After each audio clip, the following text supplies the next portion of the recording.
Masech Nedarim Daf Mem Vav. We saw the Mishnah last time about shutafin, two people, let's say call them A and B, that have a partnership. They jointly owned a courtyard, and they prohibit each other from benefiting from each other.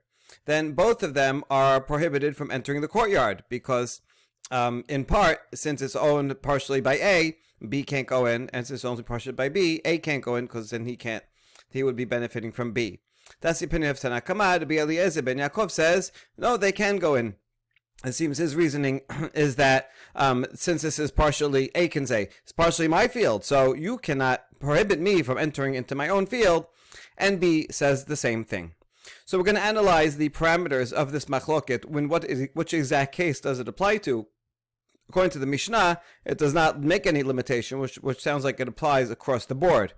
But the Gemara is going to first ask, what kind of neder are we talking about here? In other words, who made the neder? There's two ways for something to be prohibited to, let's say, A.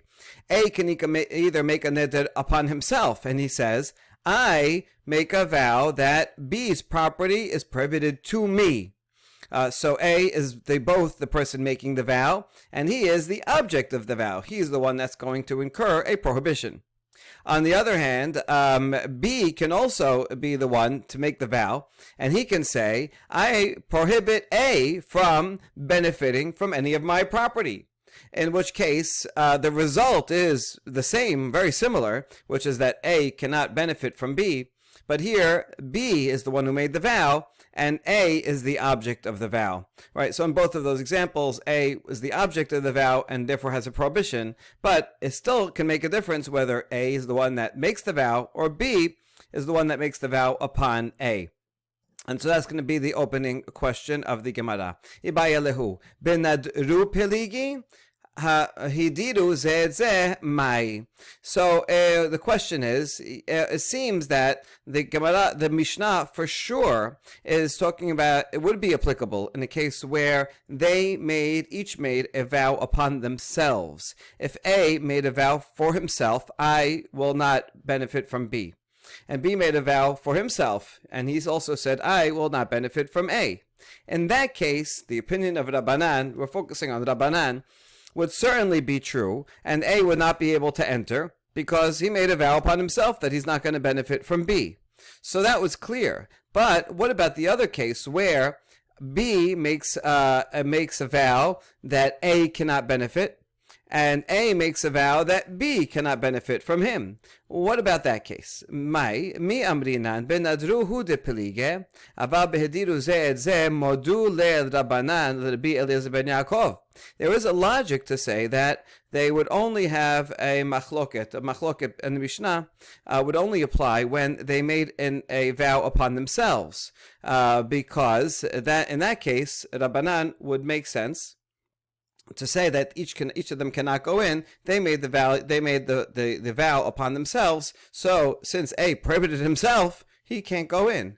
But you might say, if B is the one that said, "Hey, Mr. A, you can not have any benefit from me," well, then maybe even Rabanan would agree with Rabbi Eliezer ben Yaakov that A can go in, because in that case, A is like, what right do you have to tell me that I can't go into my own property? No, I'm going to still go in. And so that's definitely a logical possibility. In other words, if A makes a vow upon himself that he's not going to benefit from B, well then he's prohibiting himself. That is going to fully apply, and so he knows the consequences of that this is a shared property, and so by making a prohibition upon himself, he is harming himself, and he will be limited, and so he can limit his own action. That's totally possible. Any vow will limit one's own action if it's upon oneself. But B, we can argue, Rabanan would agree that B does not have a right to prohibit A from A entering into his own shared property. So that's one side of it. Or the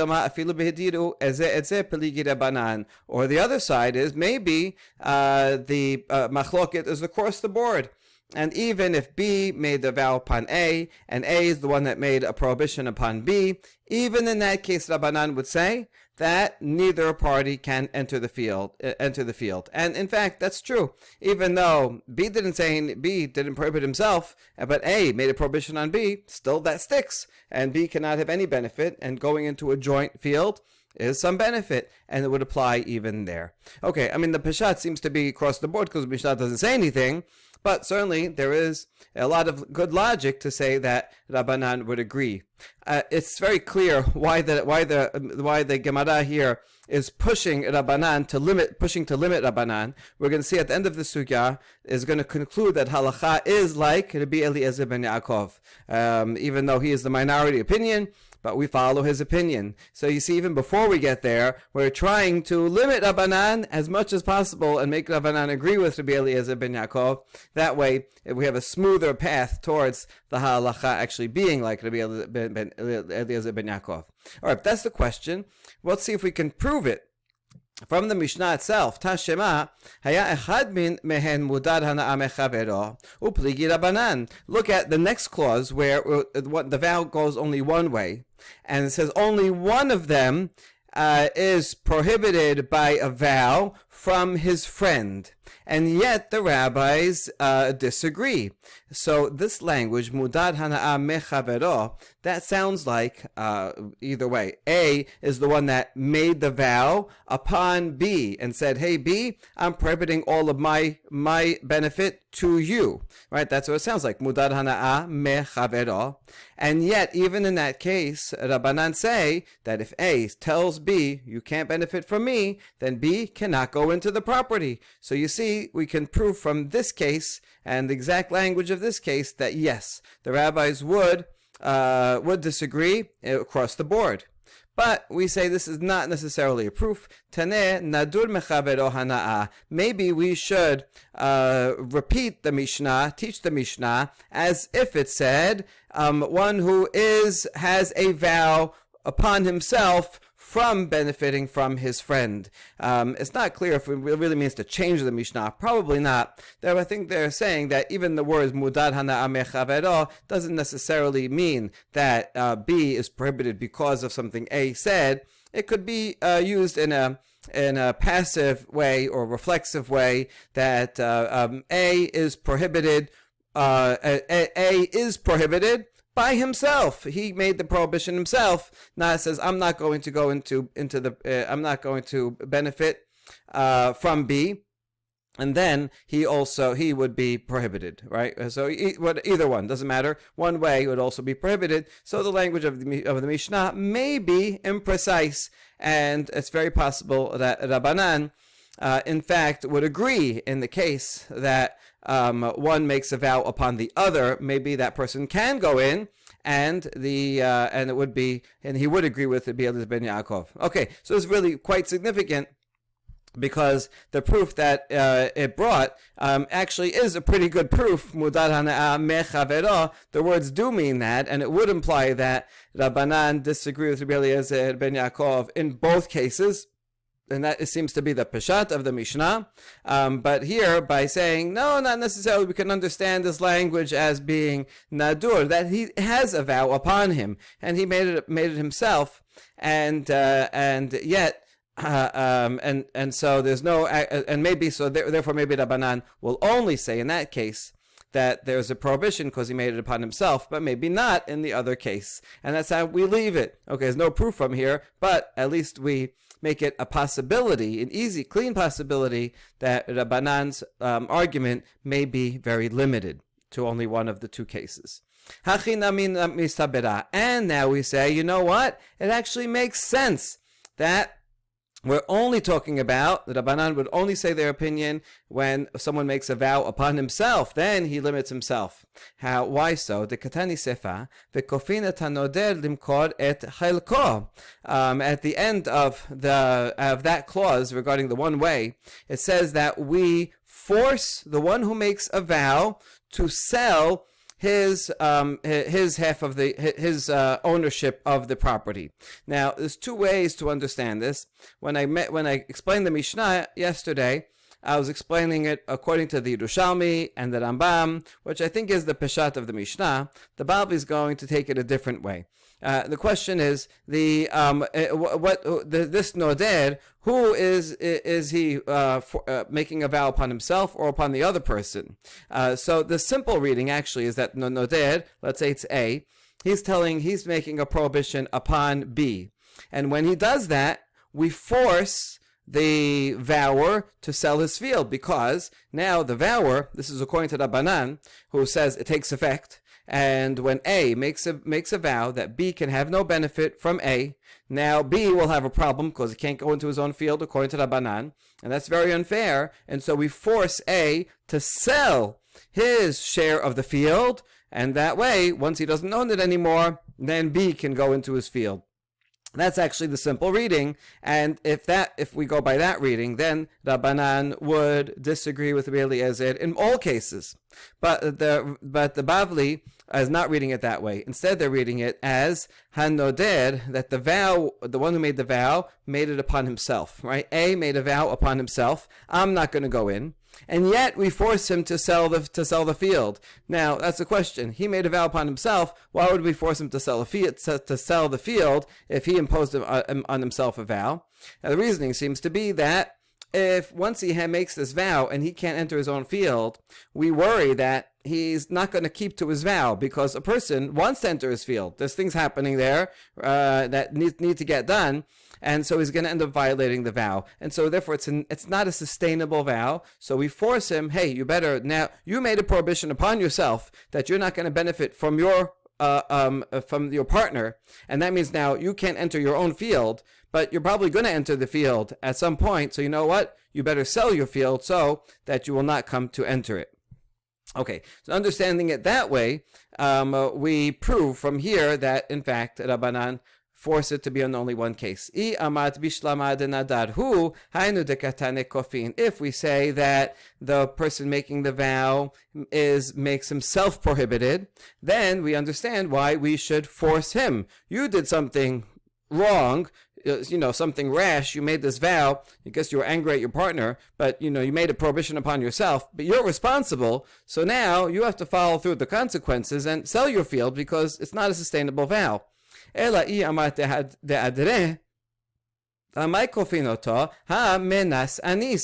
other hand, if we say that, let's say B is making the vow upon A, and saying, B says, hey, you can have no benefit from my property, then why should we force A to sell his field? He was in a situation beyond his control, right? What did he do wrong? He's just sitting at home doing nothing.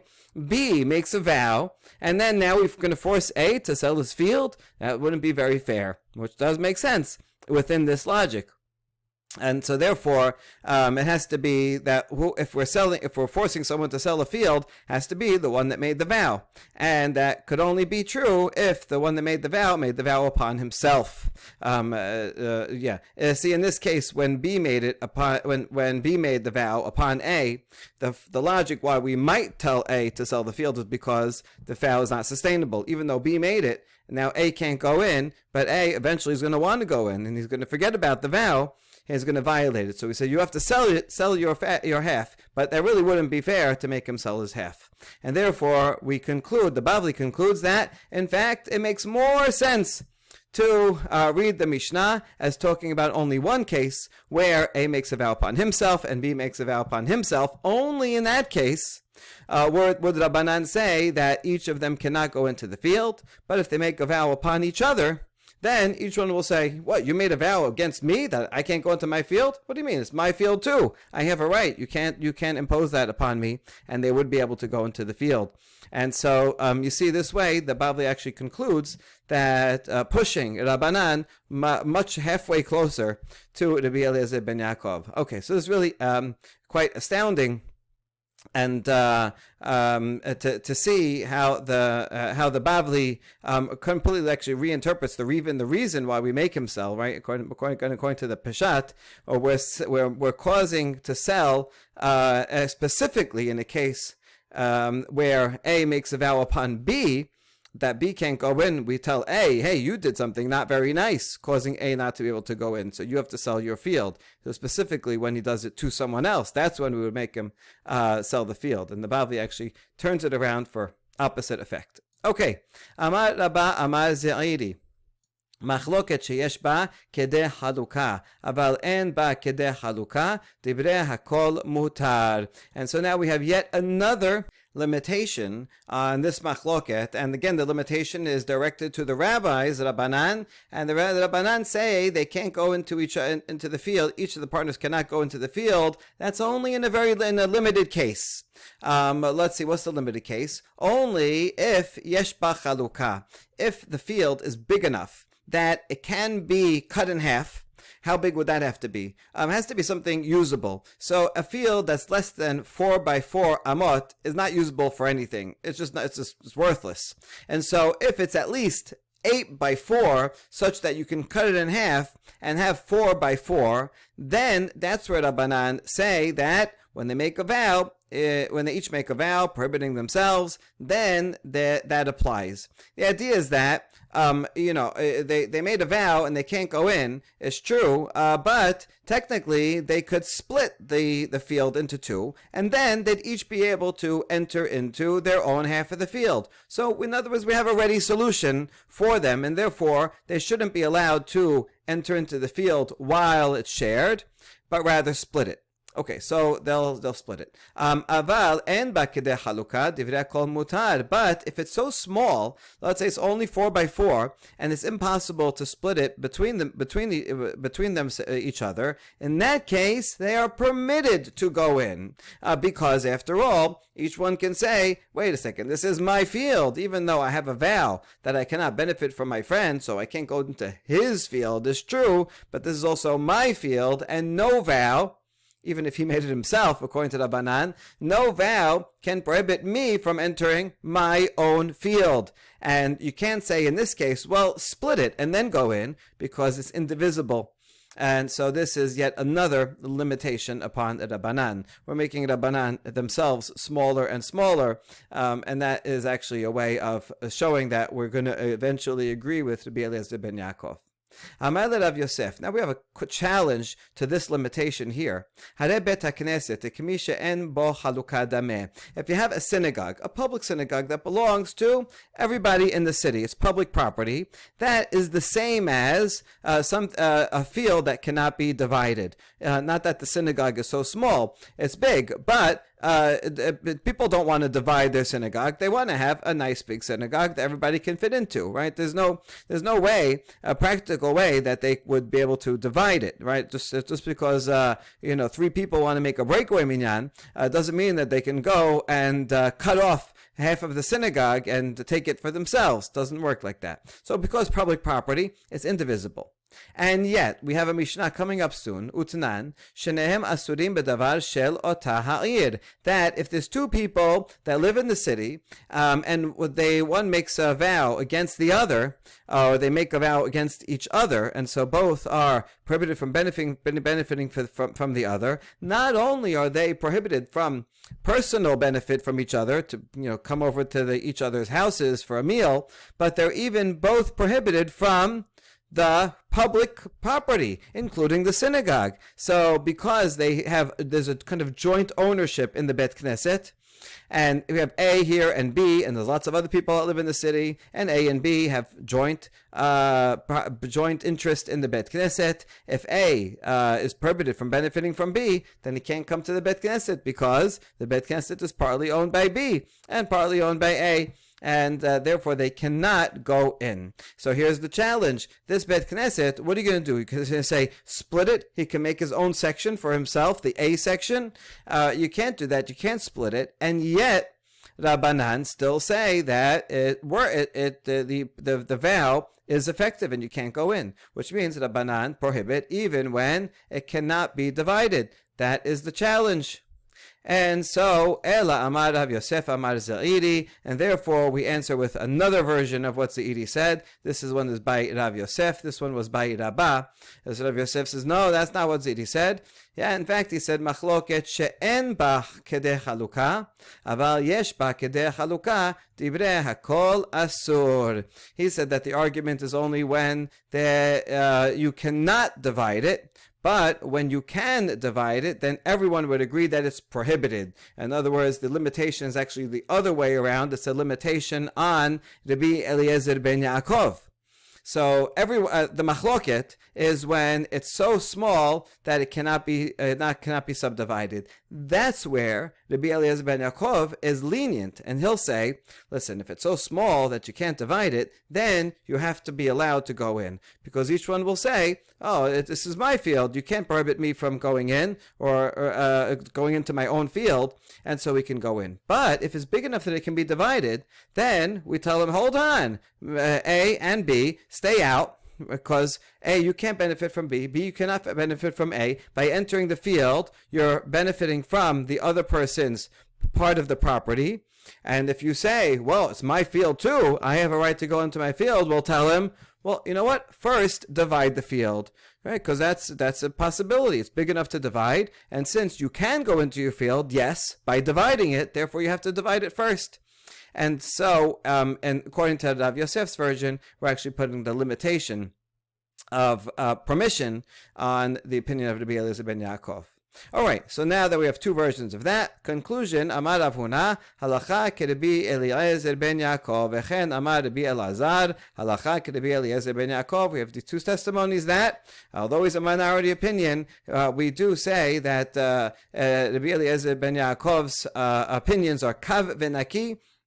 They're succinct, but they're clear, and we follow them for halakha. So whatever he says, we do follow for halakha, and this is one example. And therefore, whether A made a vow upon himself, or upon B, or B upon A, they are allowed to go into their own fields.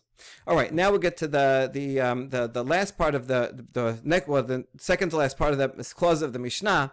Had a case of hamudar hana'am echavero v'yesh lo sham merchatz. That's where B owns some property, let's say with a bathhouse on it, but he leases it out to C, third party, and the third party runs it. And then A has a vow that A is not going to give any benefit to B. The question is, can A go to the bathhouse, or when he pays the fee at the bathhouse, is that going to be benefiting B, who owns the land? So that's the question. The answer is, the Mishnah says, depends on if there's tifisat yad. If B owns a share in the business of the bathhouse, and he gets some profit from every time someone comes, if he gets a certain percent, 50% of the profits, then certainly it would be prohibited, because A, by going to the bathhouse, even though C is running it day to day, but B is getting the profit, so that's giving direct benefit to B. But if B is simply renting out the land, and C retains all of the profits and losses, then that would be permitted, because even though, well, technically part of what he pays to C is going to be used to pay the rent, nevertheless, that's permitted, because that rent has to be paid no matter what, no matter whether A comes or not. So anything extra would be profit, or even if it doesn't have a profit, C would sustain the loss. B is going to get the same amount of rent no matter if A comes or not. Okay, so now our question is, what does that mean? How much of a stake in the business is considered sufficient? Any amount? Amar Rav Nachman, the mechesa, the shelish ul rabiyah. Rav Nachman says it would have to be, for example, a half, a third, or a quarter. Aval bebesir la, but not less than a quarter. If he only has a few percent interest in the company, that's negligible amount. And so, less than a quarter of my entrance fee is going to go to B. That we don't worry about, and that will be permitted according to Rav Nachman. Abaye says no. Any profit is a profit, right? Even if it's 1%. that 1% is going, $1 is going to B, and A is prohibited from giving B any benefit. So hechi dame de shared mekabel betaska. And so in what case would it be permitted? Only if the B receives an annual rental fee. It's a set amount that you have to pay, $50,000 to rent this piece of land. Maybe it has a bathhouse already on it. Maybe B, C built it. Doesn't matter. And since it's a fixed amount of rent for the entire year, then no matter how many people come and use the bathhouse and pay or not, it will make no difference to the bottom line of B, and therefore that's the only case, according to Abaye, that A would be permitted to go to the bathhouse. If B makes anything more, has even a small share in the business, then it will be prohibited. Baruch Adonai Le'olam, Amen ve'amen.